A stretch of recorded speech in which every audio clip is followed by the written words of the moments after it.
Então vamos começar a leitura. Apocalipse capítulo 2, o verso 18.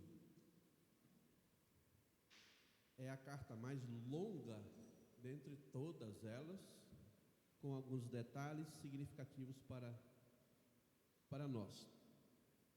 Capítulo 2, o verso 18, diz assim, palavra do nosso Deus: ao anjo da igreja em Tiatira escreva: estas são as palavras do Filho de Deus, cujos olhos são como chama de fogo e os pés como bronze reluzente.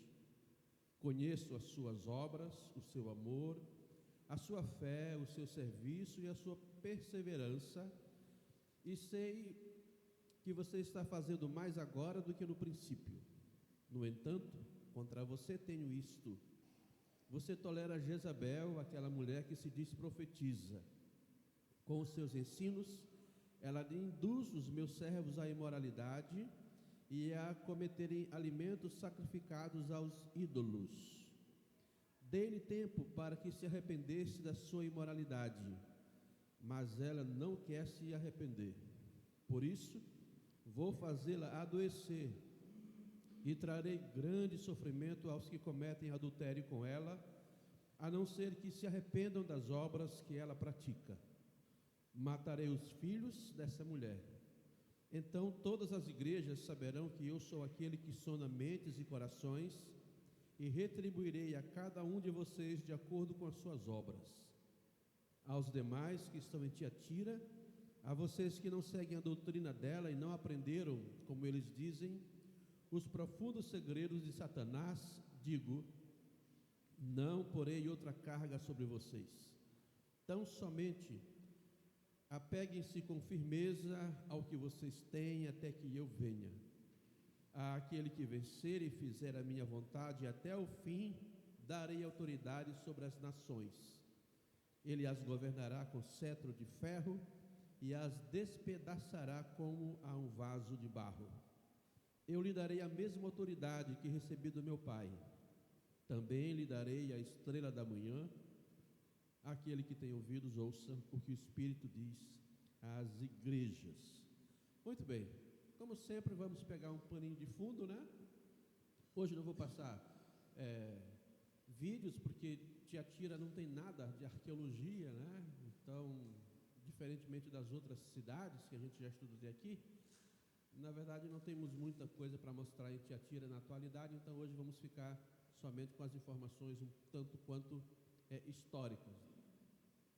Então, eu vou enviar também para os irmãos, ao invés de eu enviar um pequeno resuminho de texto que tem mandado, eu vou enviar os slides direto para vocês. Acho que vai ficar mais completo, vai ficar melhor para vocês, acho que vai ficar mais frutífero, tá? A carta mais longa e a carta mais severa dentre as 7 é esta carta aqui. É uma carta pesadíssima, se a gente parar para olhar. Ela é uma carta extremamente dura.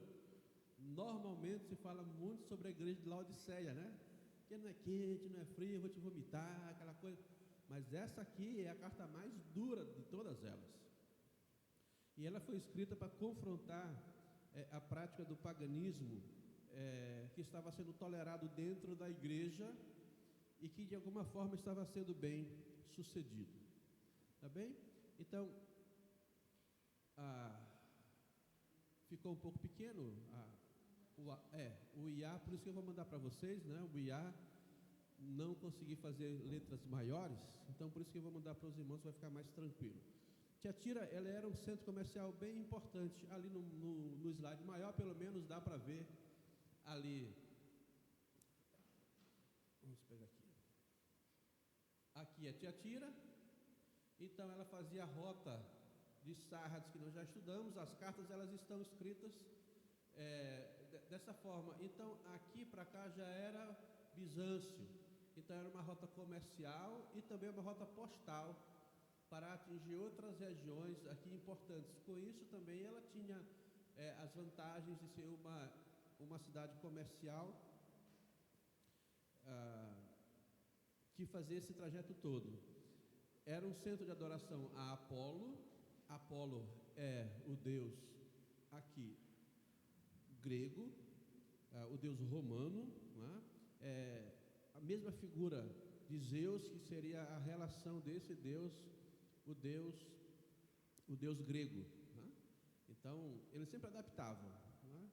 Adaptavam um deus grego, um mesmo deus paralelo com outro nome romano. Então, esse aqui é um paralelo muito importante, a gente já vai saber daqui a pouquinho por quê. E de tal forma que lá tinha um centro muito forte de adoração ao deus Apolo. A economia dela era centrada em tecido, cinturaria. Ali aparece uma figura bíblica, eu acho muito conhecida, né? De Tiatira. Vocês lembram quem era? Lídia. Lídia era da cidade de Tiatira. Tinha comércio lá, provavelmente em Tiatira. E Paulo, então, na sua carta, menciona essa relação de Lídia com a igreja em Tiatira, a cidade de Tiatira. Os ritos de dedicação, em banquetes, a igreja, ela tem poucas informações. Na Bíblia você não vê ela aparecer em outro texto do Novo Testamento, não aparece, é somente aqui. E isso, de certa forma, traz alguma dificuldade da interpretação, né? Ela é a mais longa. Dentre todas elas, ela tem somente um elogio, só um elogio, e o restante é só na moleira, só pancada, em cima de pancada, ameaça de juízo propriamente dito, expectativa de arrependimento e ao mesmo tempo a certeza de que não havia arrependimento também, no caso na Jezabel. Então ela é uma carta que vai nos mostrar o quão baixo, no bom sentido da palavra, o quão baixo uma igreja pode chegar, né? O quão distante é a igreja de Tiatira daquilo que se chama igreja, pelas práticas pagãs, pelo domínio, né, que essa turma exercia sobre a minoria. E aí nós vamos perceber que, ainda assim, por graça de Deus, Jesus ainda a reconhece como igreja, mesmo numa situação extremamente caótica, onde o paganismo estava imperando de uma forma muito, muito forte nessa igreja. E nós já vamos olhar e vamos perceber isso claramente, né? Então, os historiadores dizem que Tiatira tinha uma economia que funcionava muito em formato de sindicatos. Naquela época já existiam isso. E que uma das grandes dificuldades para a igreja era que alguns irmãos que eventualmente tinham ou lidavam com a área comercial, como Lídia, eles eram pressionados a, fazendo parte desses sindicatos, porque fora dele não havia, na verdade, como sobreviver comercialmente. Então, dentro desse sindicato havia toda uma relação de incentivo às questões de afrouxamento do nível da vida cristã, às questões de comida sacrificada aos ídolos. Vocês veem que algumas coisas sempre se repetem por causa do contexto da época. Mudava um pouco a cidade, mas algumas delas, as questões eram muito parecidas. Então, havia uma pressão muito grande dentro dos irmãos que trabalhavam com o comércio, não só sendo empresários, mas aqueles que trabalhavam diretamente no comércio, por ser uma cidade comercial, sofriam essa pressão muito grande para se adaptar ao sistema da época. E isso fazia com que a igreja sofresse bastante. Então, aqui nós temos uma questão que é essa igreja, ela estava sendo comida por dentro, literalmente comida por dentro, né? Não é pressão de fora, na verdade. É dentro da igreja, havia toda essa problematização com relação a essas questões. Como é que nós vamos dar uma olhadinha aqui? Muito bem. Se vocês tiverem perguntas, os irmãos sabem, podem ir fazendo, né? Isso aqui eu já falei, porque não vou repetir novamente. Na cidade com menos registro arqueológico, menor importância política. Tiatira é uma cidade só de rota, mas não tinha representatividade. Não era como Pérgamo, que tinha sido a capital da Ásia Menor durante muitos anos, décadas. Não era como Éfeso, que era uma cidade fortíssima e a mais importante da região. Tiatira já era uma cidade, já, vamos dizer, dentre as 7 a menos importante. Vamos dar uma olhadinha mais aqui também. A apresentação de Jesus Cristo. Vamos olhar no texto ali agora? Vamos nos debruçar no texto? Jesus se apresenta com duas virtudes ou duas qualificações. Quais seriam as duas? Verso 18. Vamos lá, irmãos, me ajudem. Olhos como chama de fogo e pés como bronze. Os irmãos lembram que já estudamos aqui? Já estudamos, né? Então eu não vou ficar repetindo de novo, tá? Todas as representações de Jesus às igrejas, ele sempre retorna lá para o capítulo 1, tá bem? Por isso que aquela apresentação foi tão importante, eu falei para vocês. Mas rapidamente, para a gente só não aqui passar batido, os olhos como chama de fogo significa a ira de Deus que reage contra o pecado, e ao mesmo tempo a ideia de um olhar que penetra, avalia, desmascara, traz tudo à realidade e expõe a verdade e ao mesmo tempo expõe a mentira. Por isso que nas cartas, essa visão de Jesus ela é extremamente benéfica. Assim como hoje, né, já trazendo para nós, assim ele continua fazendo conosco hoje, porque dentro de nós há muitas coisas obscuras, né? Algumas nós reconhecemos e outras nós fazemos de conta que não existe. Aí de vez em quando Jesus vem com o seu olhar como chama de fogo e diz: muito bem, eu vou mostrar para você a realidade que você é, Reinaldo. Aí ele vem com o olho lá, né? Dá uma sapecada e umas lapadas nas minhas costas, ouvindo sermões, lendo a Bíblia, orando. E aí eu digo: tudo bem, Senhor, eu sei que tu quer tratar isso aqui na minha vida.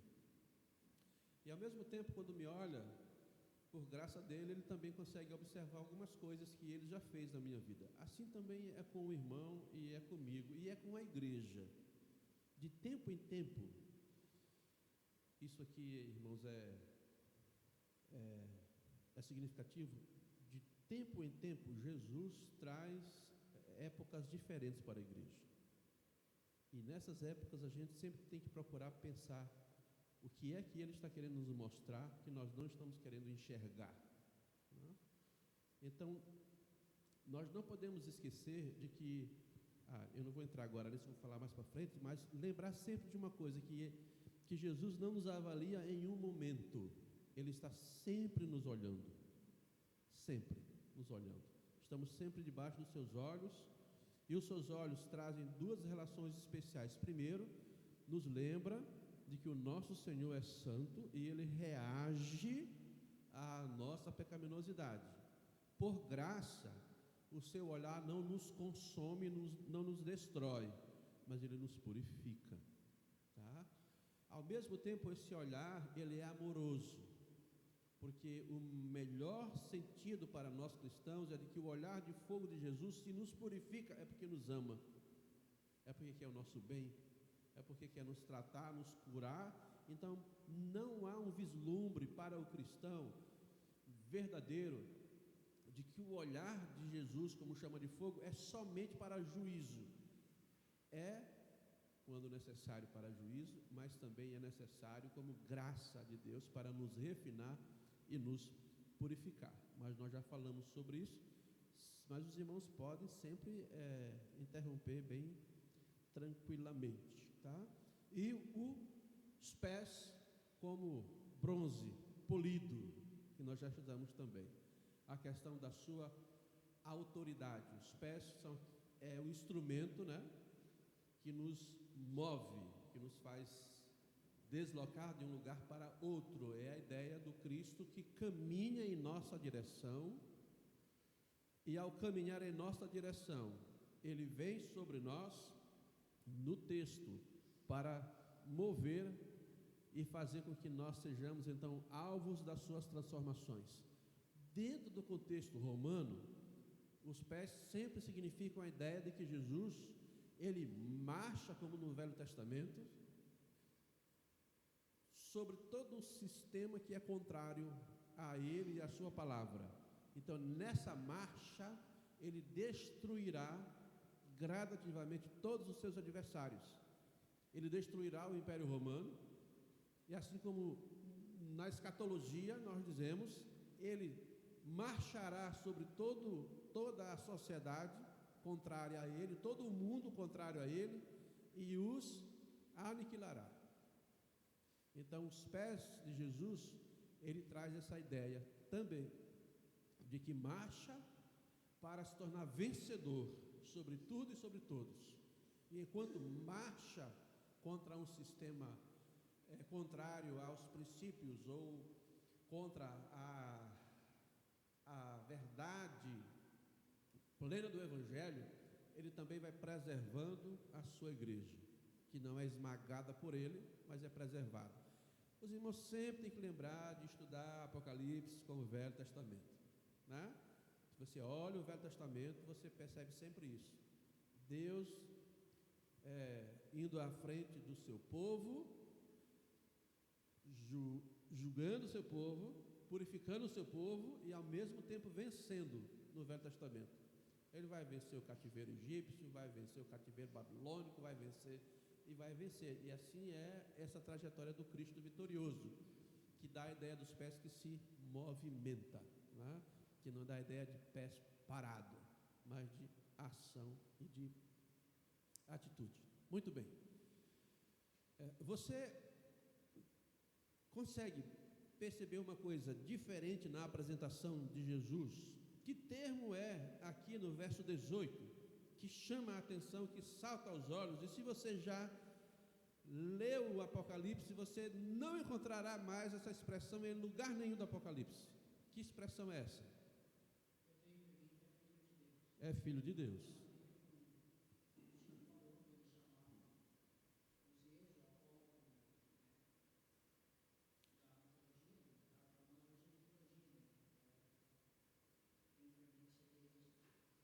Isso. Essa é a única vez que Jesus é chamado Filho de Deus do Apocalipse. A única vez. E é importante isso aqui. É muito significativo. Por isso, quando ele se apresenta, ele diz: estas são as palavras do Filho de Deus. O Filho de Deus tem olhos de fogo e pés de bronze polido, mas é o Filho de Deus. Isso aqui, irmãos, é muito relevante.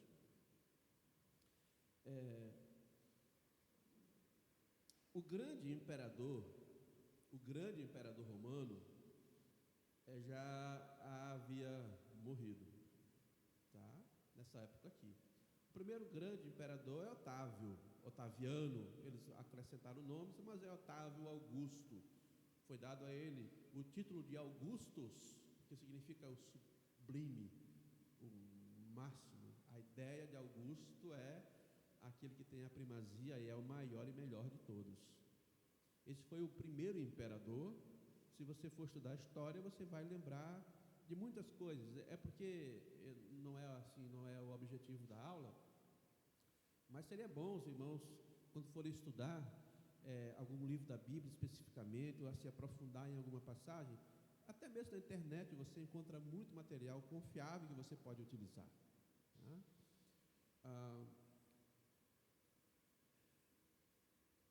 Esse período do auge do Império Romano começa com um general famosíssimo. Você lembra o nome dele? Já ouviu falar? Não. Tito é anos 70, mais ou menos isso, né? Que destrói o templo, invade Jerusalém e arrebenta com tudo. Júlio César, esse é um general fortíssimo. Esse homem, ele assume o comando de todo o Império Romano. Ele não é reconhecido como o primeiro imperador, mas é ele que inicia a dinastia, de fato, que dá vazão ao Império Romano, porque antes era comandado basicamente pelo Senado. Então, na verdade, ele dá um golpe. É o grande general, ele se assenhoria, e a partir dele, então, vai iniciar a sucessão dos imperadores. Mesmo não sendo imperador, ele é a figura central aqui. Ele adota um sobrinho como filho, que é Otávio, e por alguma circunstância ele entendeu que Otávio deveria ser o sucessor dele, porque o ditador, né, sabe como é que é, né? Ele tem que achar o sucessor. Então ele adota como filho Otávio, e Otávio assume como o primeiro grande imperador ali. E esse homem, ele teve um papel muito importante. Eu não sei se os irmãos lembram, eu dei uma aula, não sei por que eu dei essa aula, não me lembro porque, a velhice e a caduquice ajuda. Mas os irmãos lembram que eu estou me acordando agora que eu até trouxe um manuscrito antigo, não sei quem estava aqui, que se referia a Otávio Augusto, ao imperador Augusto, como o benfeitor, o pacificador, o Filho de Deus. Não sei se alguém estava aqui numa aula que eu dei, né? Então, isso existe até hoje. Eu não lembrei de procurar, de trazer. Placas antigas daquela época, reconhecendo na figura dele o Filho de Deus, benfeitor, pacificador, e tem lá a expressão que diz assim: vindo hoje reconhecemos as boas novas do Filho de Deus. A palavra evangelho aparece lá. Então, eu estou aqui lembrando que é nesse contexto que Jesus se apresenta como o Filho de Deus. Porque Paulo, quando vai pregar, ele vai dizer assim: eu trago o evangelho. O evangelho verdadeiro, que não é o evangelho que vocês anunciam, que é as boas novas que o imperador trouxe. Ele não é o benfeitor. Benfeitor significa o quê? No período dele, a prosperidade foi grande, construção de estradas, de investimentos na infraestrutura foi muito grande. Então ele era considerado como um benfeitor. Ele era considerado também um pacificador, porque no período dele acabaram as guerras. Entendeu? Ele dominou tudo, e o período dele foi de colocar tudo em ordem. Aquilo que a gente chama de Pax Romana, foi ele quem estabeleceu. Então ele era o pacificador. Mas ele era o Filho de Deus. Por quê? Rapaz, isso aqui dá uma aula só para isso aqui, enchendo os irmãos de linguiça aí, né? Mas se a gente não sabe isso, as coisas ficam meio fora do contexto. A mãe dele, de Otávio, era uma mulher chamada Ásia. Ásia, ela disse que estava no templo, caiu em sono profundo, e Apolo assumiu a forma de uma serpente, teve relações sexuais com ela e ela engravidou. E deu à luz a quem? A Augusto, ou a Otávio. O pai dele também tinha a história. Olha lá como é a situação. Diziam que ele era descendente da deusa Vênus. Então, quando eles estão casados e acontece essa história, o pai já vinha de uma descendência de Deus. Ela se torna agora alguém com uma ação direta de um Deus, que seria Apolo. Ela é engravida de Apolo, logo o filho que ela vai dar é divino. Então é por isso que naquelas placas antigas, quando fala sobre esse grande imperador, e foi um grande imperador, ele é designado do Filho de Deus, o benfeitor, o pacificador, e traz as boas novas para todo o império. Que boas novas são essas? De que está tudo bem, de que está tudo tranquilo, que é paz, prosperidade e abundância, as boas novas. É aqui que entra o evangelho, e Paulo vai chegar lá, e depois o apóstolo João, e vai dizer: eu tenho o verdadeiro evangelho. As boas novas está aqui. Este aqui é o que traz a paz, que une os povos, que derruba as paredes, né? Efésios, e de dois povos faz um, judeus e gentios. É este o verdadeiro príncipe da paz. É este o Filho de Deus verdadeiro. E é por isso que Jesus aqui chega e diz assim, ó, igreja, vocês não devem esquecer uma coisa. Eu sou o Filho de Deus o verdadeiro. Né? E agora, deu para entender um pouquinho aqui? Esse é o pano de fundo de toda essa história macabra. Claro, acreditava.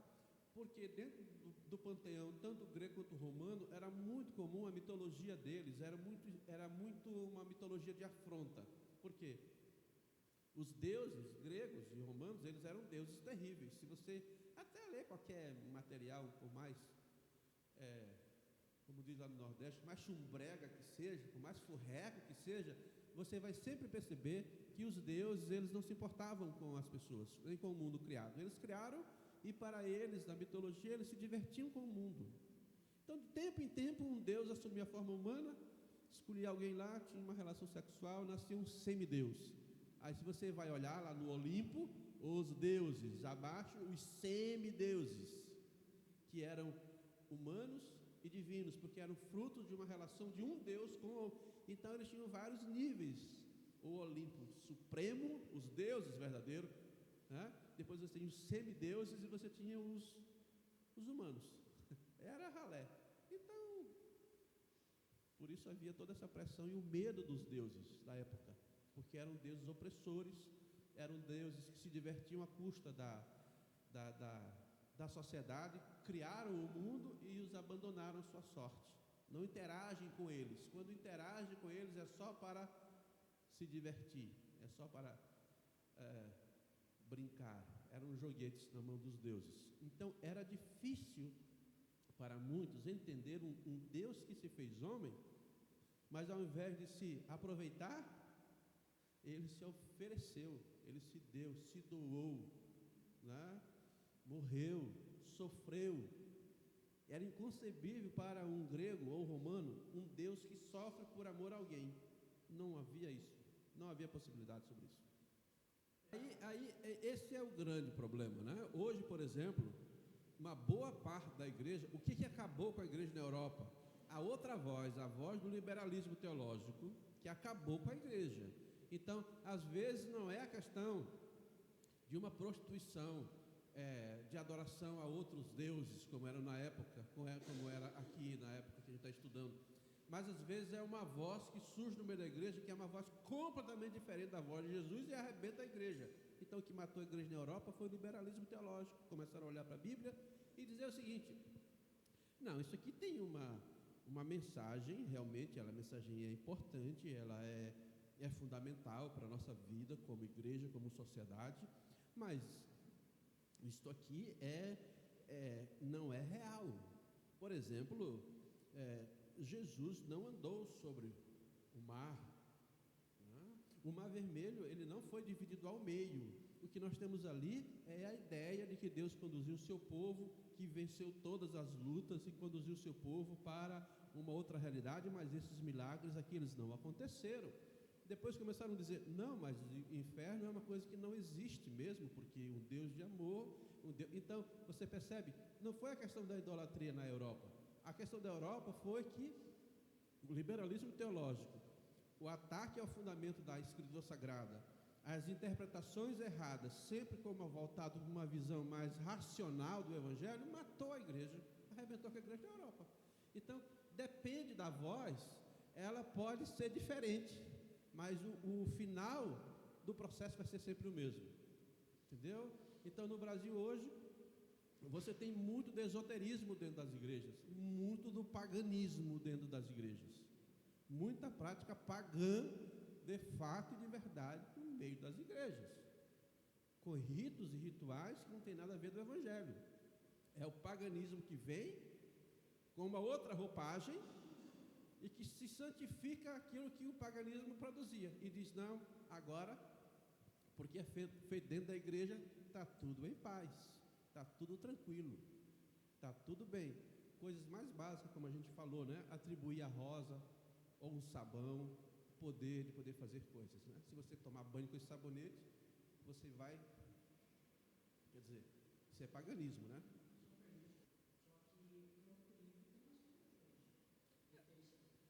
Irmãos, isso aqui que a gente está estudando, que a gente está relembrando aqui, e ao mesmo tempo tentando nos prevenir individualmente, porque às vezes no meio das grandes provações a gente começa a correr um sério risco de querer dar espaço para algumas coisas, né? Isso é fato, né? Isso é verdadeiro, mas é aquilo que sempre existiu.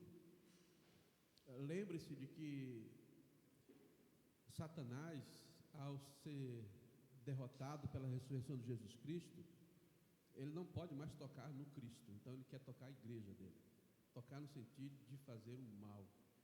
Tentou matar Jesus em vida, quando menino, depois tentou que ele morresse antes da sua cruz, muitas vezes Jesus correu o risco de ser apedrejado e morto, depois lá na cruz do mesmo jeito.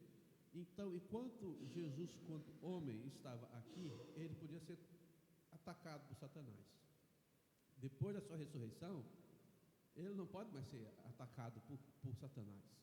Então, é o que Apocalipse diz, que então Satanás se volta contra o povo, contra a igreja, porque a igreja ele pode botar a mão, né?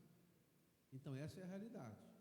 Nós convivemos debaixo da ação e das tentações e tentativas de Satanás de arrebentar com a igreja. Meus irmãos, vou fazer uma pergunta bem simples para você pensar.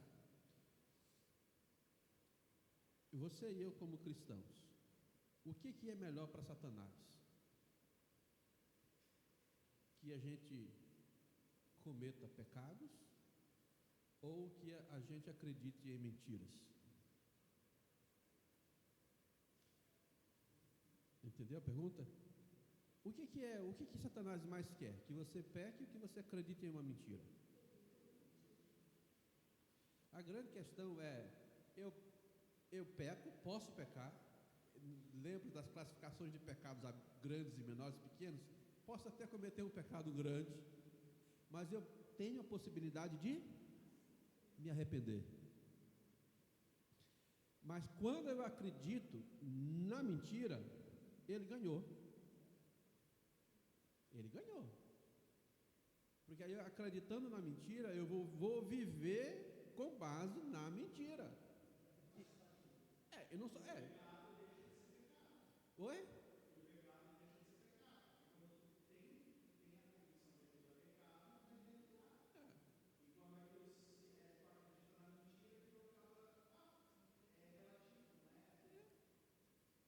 Então, a grande questão de Satanás hoje não às vezes eu já tive muito embate com alguns cristãos, assim, sabe? Porque às vezes tem um pensamento tão raso. Satanás não quer derrubar você. Entendeu? Assim, Satanás quer derrubar com o irmão, né? Caiu, né? Satanás venceu. Eu sei que é ruim. Eu não estou dizendo que dá para pecar à vontade. Não é isso. O irmão está entendendo, né? Que eu estou falando, né? O papel de Satanás não é causar queda, simplesmente dizer, ele venceu a vida do irmão, da irmã. Não. A tentativa dele é fazer você e eu acreditarmos em mentiras que não estão dentro do Evangelho. Porque aí não é só uma queda de um pecado. Eu vou viver caído no sentido da palavra exato, né? Até que, de algum momento, pela ação do Espírito Santo, eu possa reexaminar e dizer, não, isso aqui não é. Eu posso fazer o caminho de volta. Entendeu? Mas quem acredita na mentira, no ensino errado, vai viver sua vida de forma errada. E vai ficar longe do Evangelho. Então, a grande questão, Satanás não quer que você caia no pecado. Ele quer arrebentar a tua vida, quer. Mas o grande propósito dele, na verdade, é fazer com que você e eu, nós venhamos a dar ouvido às mentiras dele. Porque aí ele chegou e conquistou o que de fato ele quis, né? Desde aquilo que a gente sabe lá do Jardim do Éden, né? Deus não disse isso, né? Na verdade ele disse outra coisa. Então, vai fundo aqui que está tudo tranquilo, vai estar tudo bem, está tudo jóia, vai fundo, né? E a gente sabe no que deu, né? Ao invés de ouvir a voz de Deus, ouviu-se a voz do diabo e aqui nós hoje aqui, né? Mas coitado de Adão e Eva, se não fosse eles, ia ser eu ou ia ser você mesmo, né? Em algum momento a gente ia aprontar. Tá, Enilson, vai lá e vamos mudar um pouquinho aqui.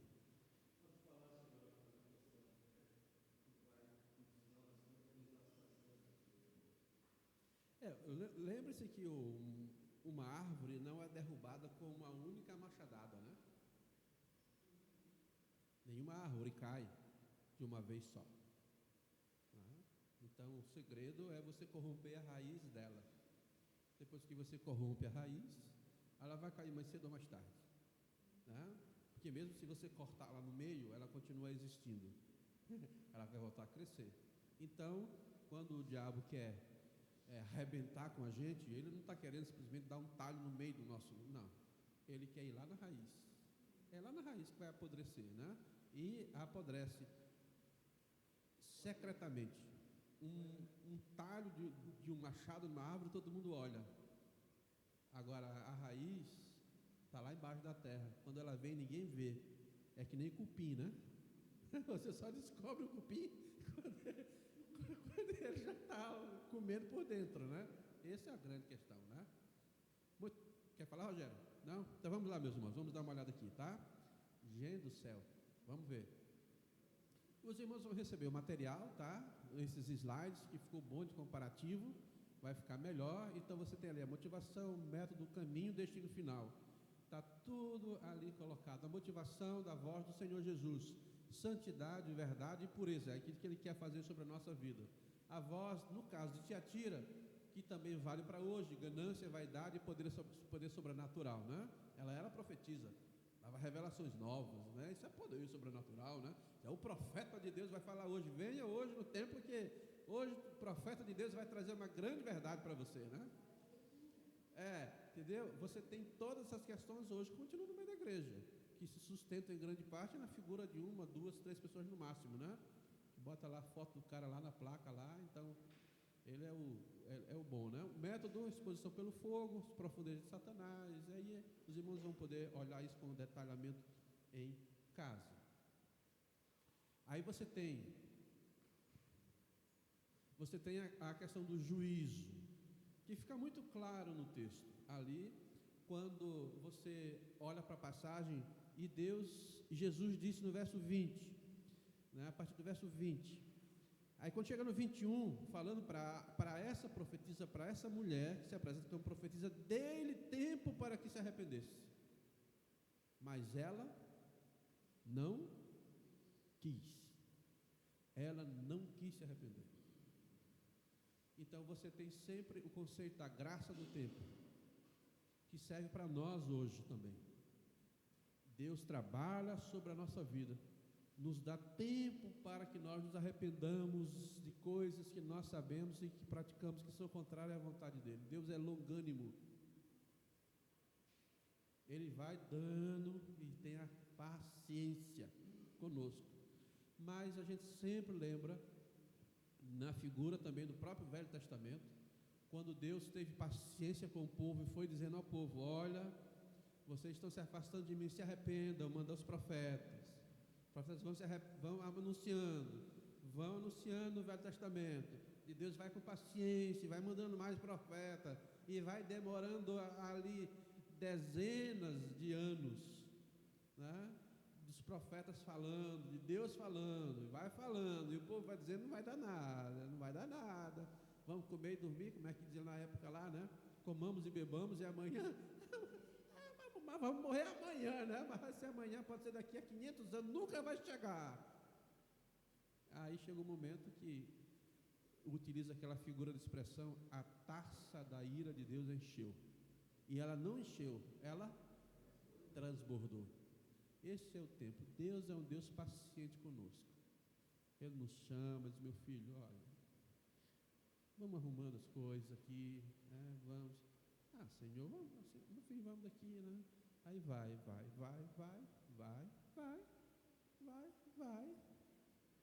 E Deus, como um pai amoroso, chega um momento que ele tira a cinta dele, né? Não pode bater mais hoje nas crianças, né? Mas Deus continua com a sua vara. Ele diz assim: bom, eu te dei tempo, Reinaldo.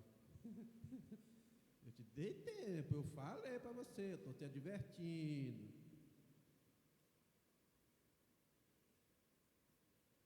Mas agora não tem mais conversa. Agora nós temos uma outra forma, eu vou te tratar de uma outra forma. E agora a minha forma é de amor, mas agora você vai... Não é aquilo que os pais devem fazer, né? Por favor, o pai e a mãe ficam dizendo para o filho: olha, eu vou te disciplinar. Aí não disciplina, né? Aí amanhã o filho faz de novo, assim: olha, eu vou te disciplinar, não disciplina. Isso é errado, né? Isso é errado. Mas chega um momento em que Deus diz assim: o quê? Passou o tempo. Eu já dei tempo suficiente para você. Você não quer? Então agora a gente vai ter uma conversa muito próxima aqui. E nós vamos conversar, né? É claro, irmãos, que eu estou falando quando nós estamos deliberadamente contra Deus. Problemas da vida, as crises da vida. Lembre-se, nem sempre isso é fruto de pecado e desobediência. A gente sofre porque a gente é humano. Estamos aqui debaixo desse sol aqui, né? E sofre o crente, sofre no crente. A questão não é essa. A questão é quando a situação... Só um instantinho nisso. Só quando a situação realmente toma um rumo diferente. E aí, chega um momento em que o slide do texto vai dizer assim: o erro total da igreja de Tiatira: confundir paciência tolerante de Deus com conivência com o pecado. Deus não é conivente com o pecado. A paciência dele em algum momento vai chegar ao fim. A dureza de coração para Jezabel, ela não quer se arrepender, e para Jezabel não. Deus disse assim, Jesus disse: não tem mais, já dei o tempo para ela, e ela não quis. Tudo bem, então sobre ela agora vou colocá-la num leito de enfermidade, né? Mas ele continua com o tempo de arrependimento para os demais da igreja. Você lembra? Olha aqui, ó. Para ela não tem mais, mas verso 22: por isso vou fazê-la adoecer e trarei grande sofrimento aos que cometem adultério com ela, a não ser que eles se arrependam. Os outros ainda estavam debaixo do tempo dessa graça. Então eles ainda tinham, mas para ela não tinha. Mas é que está. É por isso que há uma grande diferença, meu irmão, entre o Deus que sabe tudo e a gente que não sabe nada. Então, o que a gente sempre tem que cuidar eu não devo julgar quando alguém está sofrendo, se ele está sofrendo porque ele cometeu pecado ou não.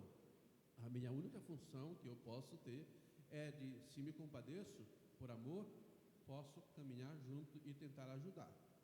Mas não pode ser eu a chegar e dizer assim: você está doente porque você pecou. E preste bem atenção numa coisa também que eu acho que é muito relevante. Alguém cometeu um pecado, fraudou a empresa, deu cano, fez tardalhaço, daqui a pouco ele adoeceu.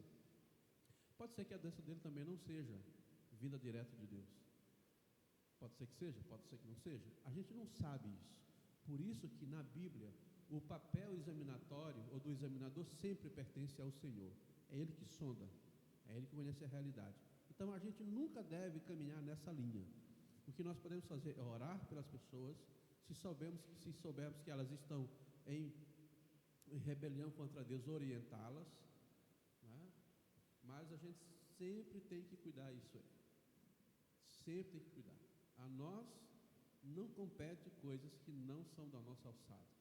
Eu nunca falei para um irmão ou irmã aconselhando, dizendo que você está sofrendo é fruto do seu pecado, a não ser quando isso é tão claro e manifesto que não tem o que fazer. Por exemplo, alguém adulterou, né?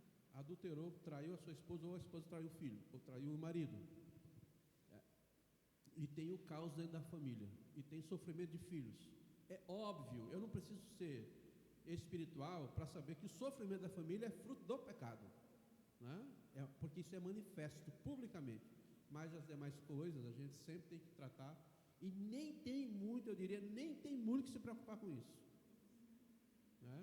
Nem tem muito, porque pode ser que algumas coisas estejam acontecendo e que não são necessariamente uma ação direta de Deus, tá? Então a gente sempre tem que manter o pé. Na verdade, o grande cuidado que a gente tem que ter é com a gente mesmo, porque o nosso pé, olha, eu vou te falar, é pé teimoso da peste, né? Sempre está querendo calçar um sapato mais apertado ou muito folgado, né? Sim, olha, irmãos, assim, olha, meu Deus do céu, nós somos assim impressionantemente tolos, porque lembre-se, a gente sempre fala das coisas maiores, né? Mas, irmãos, vou ficar por aqui para mim não, eu preciso terminar essa aula. O que quer falar, meu irmão? Quer dizer que se eu adoecer eu estou lascado, né? O irmão não vai orar para Deus me curar, né? Tudo bem, não, eu vou te anotar no meu caderninho, viu? Tu está na minha lista negra, né? Não tem nada, não. Eu entendo o que o irmão está falando, mas eu diria que essa aqui é uma espiritualização que, na minha visão, ela não é.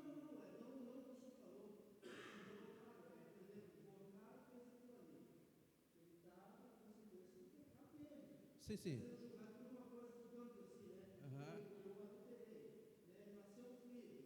Não, sim.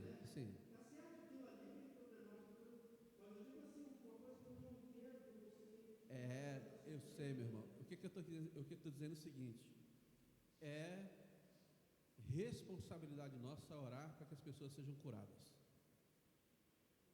Orar é diferente de dizer o que Deus tem que fazer, mas é suplicar a Ele as bênçãos que Ele pode dar. Quando as pessoas vão até Jesus, Jesus pergunta, o leproso vai, e Jesus, de modo provocativo, né, diz assim, o que tu queres que eu te faça? Me dá um pão aí que tá bom, eu vou para casa comer meu pãozinho. Ele diz, Senhor, se tu quiseres, tu podes me curar. Então assim, a gente deve orar pelos enfermos, para que Deus os cure. Não é problema nenhum. E Deus não vê isso como uma afronta à soberania dele. Agora, eu posso também orar para que Deus, no processo de cura, trabalhe o coração daquela pessoa, ou o meu coração. Isso é pertinente. Mas se eu adoecer, o irmão, ora por mim, por favor. Por misericórdia. Tá? Então, a gente deve orar. Nós devemos orar pelas pessoas. Não dar ordem para Deus, mas dizer, Senhor, por bondade tua, cura o meu irmão, traz saúde para ele, concede graça, né? Porque a cura física, ela também traz outros benefícios de família, benefícios de profissão, benefícios de muita coisa. O nosso corpo geme e sofre as nossas consequências da nossa humanidade, mas sem o corpo nós estamos travados, né, para muitas coisas. Então, ore pelos enfermos, e só não diga para Deus, não faça, não.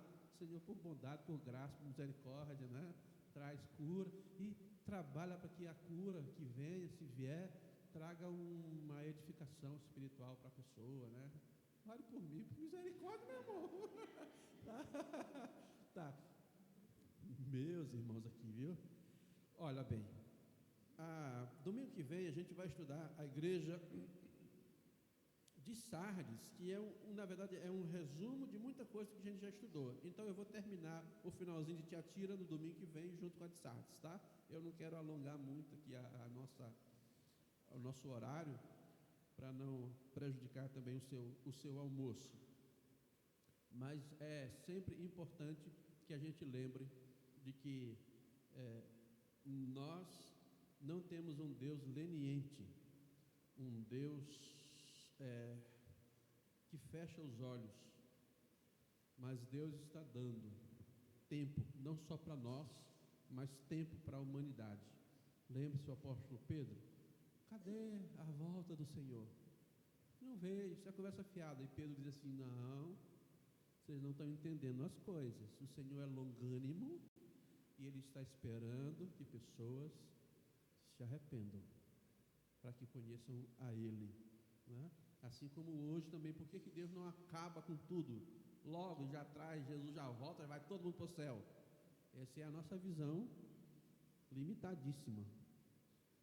O Senhor continua trabalhando e salvando muitas pessoas, para que todas as pessoas de todas as tribos, povos, raças, línguas e nações também tenham oportunidade de ouvir do Evangelho e serem salvos, né? Então, que Deus nos ajude para que nós não sejamos nós teimosos diante do nosso Pai bendito, mas ao ser instruídos por Ele, orientados por Ele, por coisas que nós precisamos ajustar na nossa vida, que a gente faça. Não brinquemos com Deus. Nos ama e, como um Pai amoroso, Ele vem sobre nós para nos disciplinar e nos fazer amadurecer na obediência. Não nos destruirá, mas nos moldará, né? Nos moldará. Então esse é o tempo da graça do nosso Pai bendito. Vamos orar ao nosso Pai?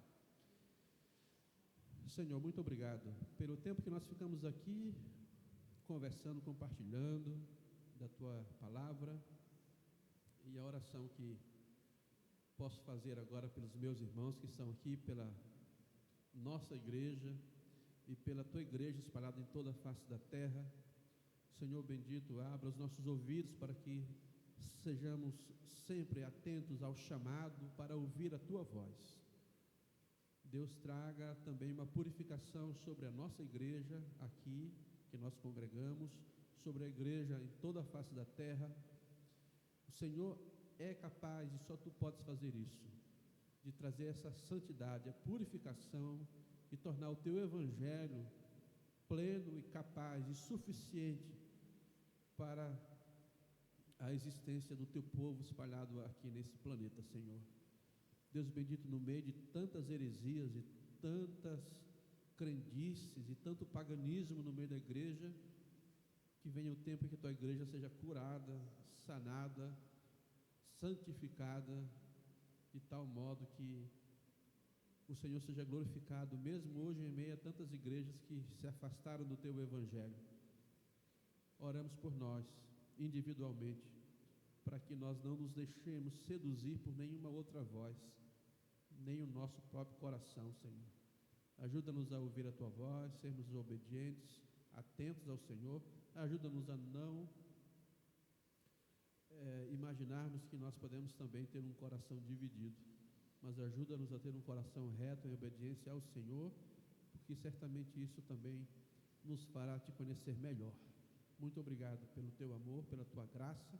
Obrigado porque nas Tuas mãos estamos seguros e, como Pai, o Senhor nos ama sempre. Nos abençoe, nos dê um bom almoço e que Tu abençoes o restante das nossas atividades do dia de hoje também, Pai, e o culto da noite também. Em nome de Jesus Cristo. Amém.